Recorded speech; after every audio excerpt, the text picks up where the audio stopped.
Hello everyone, मैं कमलेश्वर शर्मा आप सभी का यूट्यूब चैनल पर स्वागत करता हूं। आज मैं आपके साथ शेयर कर रहा हूं हिंदी माध्यम के विद्यार्थियों के लिए कक्षा 9वीं गणित में इकाई 6 में रेखा एवं कोण भाग 21। इससे पहले हम 20 भाग हल कर चुके हैं। आशा है आपने वो सभी वीडियोस देखे होंगे और उनका फ़ायदा उठाया होगा। आपको पता है कि मैं हर रोज़ 2 वीडियो शेयर करता हूँ, इंग्लिश और हिंदी माध्यम दोनों विद्यार्थियों के लिए। एक दिन क्लास 10th और एक दिन क्लास 9th। तो आज टर्न है क्लास 9th की। तो आज इस वीडियो में मैं 3 थ्योरम आपके साथ शेयर करूंगा। ये तीनों ही बहुत ही महत्वपूर्ण हैं। यदि आप इनको अच्छी तरह से समझोगे, सीखोगे, तो फिर आगे आने वाले जो सवाल आएंगे, न्यूमेरिकल आएंगे, उन पर आप इन्हें अप्लाई कर सकोगे, यानी एप्लीकेशन आप सीख सकोगे, अनुप्रयोग सीख सकोगे। तो इसके लिए ये तीनों थ्योरम समझने के लिए, अच्छी तरह से आपको लर्न करने के लिए इस वीडियो को लास्ट तक देखना पड़ेगा। और आप यदि आगे आने वाले वीडियोस देख करके अपने सिलेबस को पूरा करना चाहते हैं, एग्जाम में अच्छा मार्क्स प्राप्त करना चाहते हैं, तो आप रेड बटन पर क्लिक करके इस वीडियो को चैनल को पहले शेयर जरूर कर लें और फिर देखना स्टार्ट करें। तो आज का जो पहली जो प्रमेय है वो इस प्रकार से है। प्रमेय 1, त्रिभुज के तीनों कोणों का योग, त्रिभुज के तीनों कोणों का योग 180 अंश होता है। फिर से देखें, प्रमेय 1, त्रिभुज के तीनों कोणों का योग 180 अंश होता है। यानी जो कोई भी त्रिभुज होती है उसके तीनों कोणों का योग 180 अंश होता है। तो उसके अनुसार मैंने ये चित्र बना लिया। इसमें पी क्यू आर एक त्रिभुज ले ली जिसके तीनों कोण हैं, कोण पी, कोण क्यू और कोण आर। तो अब इसको देखते हैं। जो पहला हमारा चरण बनता है वो दत्त दिया हुआ, तो उसमें लिखा है एक त्रिभुज पी क्यू आर, एक त्रिभुज पी क्यू आर। ये दत्त जो पहला चरण है वो पूरा हुआ। दूसरा चरण है साध्य, जो सिद्ध करना है हमें। तो क्या सिद्ध करना है? कोण P जमा कोण Q जमा कोण R बराबर 180 अंश। कोण P जमा कोण Q जमा कोण R बराबर 180 अंश। आप देख रहे हैं, ये है कोण P, ये है कोण Q और ये है कोण R। इन तीनों का जोड़ जो है वो हमें 180 अंश सिद्ध करना है। तो दूसरा जो चरण है साध्य सिद्ध करना, वो भी पूरा हुआ। अब अगला जो चरण है, हमें कुछ इसमें सहायता लेनी पड़ेगी, और जो सहायता लेने वाला चरण होता है वो होता है रचना। तो इसमें रचना में लिखा है O से होती हुई, सॉरी O से नहीं है, P से होती हुई,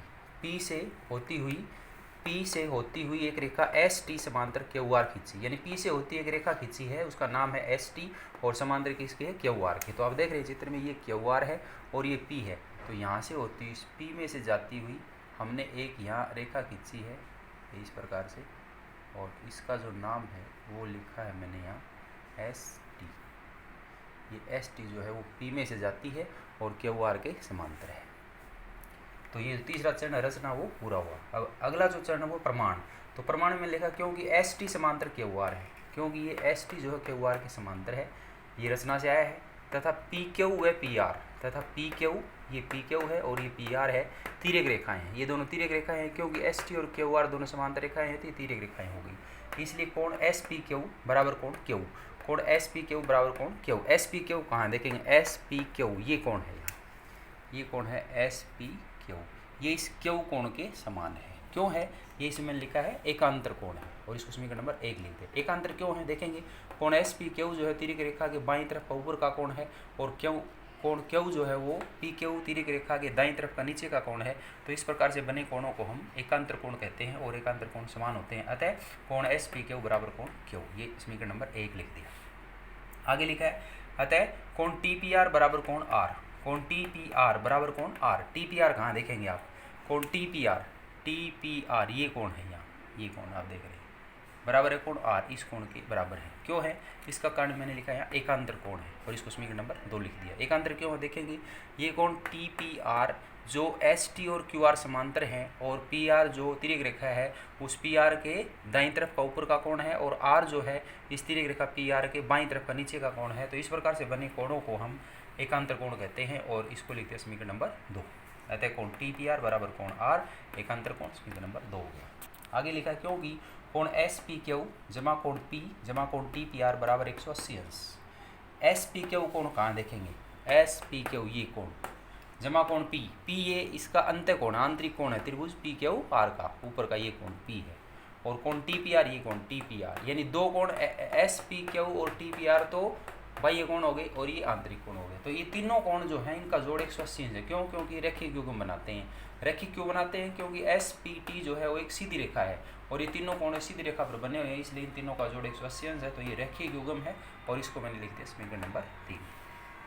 अब आगे में लिखा है समीकरण 1 व 2 से, समीकरण 1 यहाँ है, समीकरण 2 यहाँ है, से कोण एस पी क्यू, कोण एस पी क्यू यहाँ है, तथा कोण टी पी आर के मान, एस पी क्यू का मान और कोण टी पी आर के मान समीकरण 3 में रखने पर, यानी एस पी क्यू का मान क्या है, कोण क्यू, तो एस पी क्यू के जगह क्यू रखेंगे, और कोण टी पी आर का मान है कोण आर, ये समीकरण 1 और 2 में है, इन्हें हम समीकरण 3 में रखेंगे। तो ये जो समीकरण 3 है, जहाँ कोण एस पी क्यू जमा कोण पी जमा कोण टी पी आर बराबर 180 अंश है, वहाँ कोण एस पी क्यू की जगह, क्योंकि एस पी क्यू का मान क्यू है तो वहाँ क्यू आ जाएगा, कोण पी के जगह पी रहेगा, और कोण टी पी आर का मान जो है कोण आर है तो वहाँ आर हो जाएगा। तो ये समीकरण इस प्रकार से बन जाएगा 3, कोण क्यू जमा कोण पी जमा कोण आर बराबर 180 अंश, या कोण पी को इधर लिख लेंगे तो हो जाएगा कोण पी जमा कोण क्यू जमा कोण आर बराबर 180 अंश। और आप देख सकते हैं स्वाध्याय में यही सिद्ध करना था, कोण पी जमा कोण क्यू जमा कोण आर बराबर 180 अंश, तो सिद्ध हो गया कोण पी जमा कोण क्यू जमा कोण आर बराबर 180 अंश इति सिद्धम।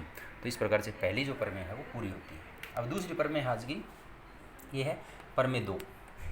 प्रमेय 2 में है त्रिभुज में किसी एक भुजा को बढ़ाने से बना बाह्य कोण आंतरिक समूह कोणों के योग के समान होता है। फिर से देखेंगे कथन, त्रिभुज में किसी एक भुजा को बढ़ाने, यानी एक को यदि बढ़ा दिया जाए तो उससे बना जो बाह्य कोण है, बाहर की तरफ जो कोण बनता है, वो आंतरिक जो समूह कोण होते हैं दोनों, यानी अंदर के जो सामने के दोनों कोण होते हैं उनके जोड़ के समान होता है।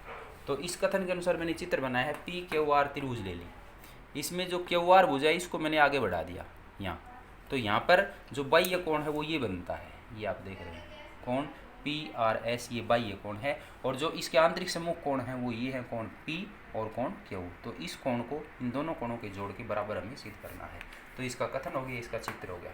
इन दोनों को देखते हुए जो पहला चरण है वो हमारा दत्त, और दत्त में मैंने लिखा है त्रिभुज पी क्यू आर की क्यू आर भुजा को एस तक बढ़ाया गया है। त्रिभुज पी क्यू आर की क्यू आर भुजा ये होगी को एस तक बढ़ाया, तो इसको मैंने यहाँ एस तक बढ़ा दिया क्यू आर को। तो ये पहला जो चरण है दत्त वो पूरा होता है। दूसरा चरण है साध्य, सिद्ध करना। तो सिद्ध क्या करना हमें, कोण पी आर एस, ये जो बाह्य कोण है पी आर एस बराबर कोण पी जमा कोण क्यू, ये कोण पी है और ये क्यू है, तो ये पी आर एस कोण को कोण पी और कोण क्यू के जोड़ के बराबर हमें सिद्ध करना है। तो ये दूसरा चरण साध्य हमारा पूरा होता है। अब तीसरा जो चरण है वो प्रमाण। तो प्रमाण क्या है, त्रिभुज पी क्यू आर में, त्रिभुज पी क्यू आर में कोण पी जमा कोण क्यू जमा कोण आर बराबर 180 अंश, ये तीनों कोण इसके आंतरिक कोण है, कोण पी जमा कोण क्यू जमा कोण आर, इन तीनों का जोड़ 180 अंश है, क्योंकि ये प्रमेय है, हमने अभी पढ़ी है ऊपर, और इसलिए इसको मैं समीकरण नंबर 1 लिख दिया। तो क्या हो गया, त्रिभुज पी क्यू आर में कोण पी जमा कोण क्यू जमा कोण आर बराबर 180 अंश, ये प्रमेय है, समीकरण नंबर 1। अब आप देखेंगे कोण पी आर एस जमा कोण आर कहाँ है, देखेंगे कोण पी आर एस ये बाह्य कोण हो गया, और कोण आर ये आंतरिक कोण है। ये दोनों कोण जो है इस एक सरल रेखा पर बने हुए हैं, तो ये दोनों रैखिक युग्म बनाते हैं, इन दोनों रैखिक युग्म बनाते हैं, तो इन दोनों का जोड़ 180 अंश है। तो वही लिखा है मैंने, कोण पी आर एस जमा कोण आर बराबर 180 अंश रैखिक युग्म, और इसको समीकरण नंबर 2 लिख दिया। अब आप देखेंगे समीकरण 1 में इनका जोड़ 180 अंश है, दाएं पद 180 है, और समीकरण 2 में भी इनका जोड़ 180 अंश है, यानी दाएं पद दोनों का 180 अंश बराबर है। इसका मतलब जब दाएं पद बराबर है तो बाएं पद भी अपने आप बराबर होंगे। तो मैंने यहाँ से लिखा समीकरण 1 व समीकरण 2 की तुलना करने पर, समीकरण 1 व 2 की तुलना करने पर, तुलना करने का मतलब भाई दायां पद समान है तो बायां पद भी समान होगा। तो पहले समीकरण का बायां पद है कोण पी जमा कोण क्यू जमा कोण आर, तो ये मैंने लिख दिया कोण पी जमा कोण क्यू जमा कोण आर, और दूसरे का जो बायां पद है वो कोण बराबर कोण पी आर एस जमा कोण आर। अब देखेंगे यहाँ बाएं पद और दाएं पद दोनों में कोण आर जो है वो कॉमन है, तो कोण आर से कोण आर कैंसिल हो जाएगा, तो यहाँ बच जाएगा कोण पी जमा कोण क्यू इधर बाएं पद में, और दाएं पद में अकेला बच जाएगा कोण पी आर एस। इसको मैं ऐसे करता हूँ, पी आर एस को इधर लिख देता हूँ और इन दोनों को इधर लिख देता हूँ, तो ये हो जाएगा या कोण पी आर एस बराबर कोण पी जमा कोण क्यू। ये आप देखेंगे साध्य में यही सिद्ध करना था, कोण पी आर एस बराबर कोण पी जमा कोण क्यू, तो ये होगा कोण पी आर एस बराबर कोण पी जमा कोण क्यू इति सिद्धम। तो ये दूसरी जो प्रमेय है वो भी पूरी होती है। अब एक छोटी सी और प्रमेय है तीसरी, और वो इस प्रकार से प्रमेय 3, किसी त्रिभुज का बाह्य कोण, जो हमने अभी ऊपर वाले प्रमेय में पढ़ा है, किसी त्रिभुज का बाह्य कोण उसके अंत सम्मुख कोणों से क्रम से बड़ा होता है, यानी जो अंत सम्मुख जो दोनों कोण उन दोनों से बड़ा होता है, ये हमें इसमें सिद्ध करना है। तो इस कथन के अनुसार मैंने चित्र बना लिया, पी क्यू आर त्रिभुज ले ली और इसको क्यू आर जो भुजा उसको एस तक बढ़ा दिया, तो इसका बाह्य कोण यहाँ पर मैंने ये बना लिया कोण पी आर एस। अब हमें सिद्ध करना है कि ये जो पी आर एस कोण है ये पी से भी बड़ा है और कोण क्यू से भी बड़ा है। तो इस कथन और चित्र के अनुसार पहला जो चरण है वो हमारा दत्त दिया हुआ, तो दत्त में मैंने लिखा है एक त्रिभुज पी क्यू आर की क्यू आर भुजा को एस तक बढ़ाया गया है। त्रिभुज पी क्यू आर की पी क्यू आर की क्यू आर भुजा को एस तक बढ़ा दिया, यहाँ तक एस तक। तो ये दत्त जो चरण है वो पूरा हो गया। अब दूसरा चरण है साध्य। तो साध्य सिद्ध करना में लिखा है कोण पी आर एस बड़ा है कोण पी तथा कोण पी आर एस बड़ा है कोण क्यू, यानी जो पी आर एस कोण है ये पी से भी बड़ा है और कोण क्यू से भी बड़ा है, ये हमें इसमें सिद्ध करना है। तो दूसरा चरण पूरा होता है। अब तीसरा चरण है प्रमाण, और प्रमाण में मैंने लिखा है कोण पी आर एस बराबर कोण पी जमा कोण क्यू। ये पर में हमने बढ़ी है कि जो बाह्य कोण होता है किसी भुजा को बढ़ाने पर जो बाह्य कोण बनता है तो वह अंत समूह कोणों के जोड़ के बराबर होता है। तो कोण पी आर एस यहाँ बाह्य कोण है भुजा क्यू आर को एस तक बढ़ाने पर, और कोण पी और क्यू जो है जो उसके सम्मुख आंतरिक सम्मुख कोण है, तो कोण पी आर एस बराबर कोण पी जमा कोण क्यू, ये परमेय है। इसका प्रमाण ये दे दिया, अभी मैंने पढ़ी है इससे ऊपर। तो क्योंकि ये कोण पी आर एस कोण इन दोनों के जोड़ के बराबर है, इसका मतलब ये हुआ कि कोण पी आर एस पी से भी बड़ा है और कोण पी आर एस जो है वो क्यू से भी बड़ा है। क्यों? क्योंकि कोण पी जो है वो भी जीरो के बराबर नहीं है, अर्थात जीरो नहीं है, और क्यू जो है वो भी जीरो के बराबर नहीं है, यानी जीरो से बड़े हैं दोनों। तो इसका मतलब कोण पी आर एस जो है पी से भी बड़ा हुआ और कोण पी आर एस जो क्यू से भी बड़ा हुआ, इति सिद्धम। तो ये प्रमेय पूरी होती है। आज के लिए बस इतना ही। आज इस वीडियो में आपको ये तीनों थ्योरम यदि समझ में आई हैं, आपको अच्छी लगी हैं, तो आप इस वीडियो को लाइक करें, शेयर करें, और आगे आने वाले वीडियोस देखने के लिए और सिलेबस को पूरा सीखने के लिए आप रेड बटन पर क्लिक करके चैनल को सब्सक्राइब कर लें। धन्यवाद।